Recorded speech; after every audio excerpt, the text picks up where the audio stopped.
Pozdrav More magazin, moje ime je Mladen Peharda, vlasnik sam firme Agena Marin koja proizvodi brodove.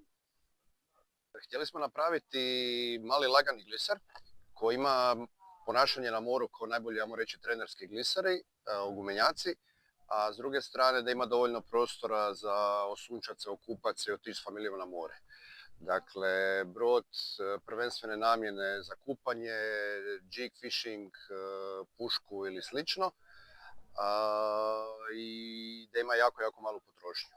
Napravili smo koncept 6 metara dužine, kojih je nekih oko 400 kg težak. Trenutno imamo gore Hondu 40-60 konja i jučer po jugu smo više nego zadovoljni sa performansama. Radi se o kompletnom novom dizajnu trupa kojeg smo prvenstveno radili zbog veće igračke od 9-10 metara koju planiramo graditi, tako da nam je ovo neki baby water test.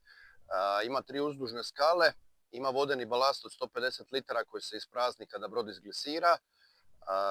Cijeli brod je rađen vakuum infuzijom u vinilijesterskoj smoli, tako da je izrazito lagan, a u isto doba i robustan.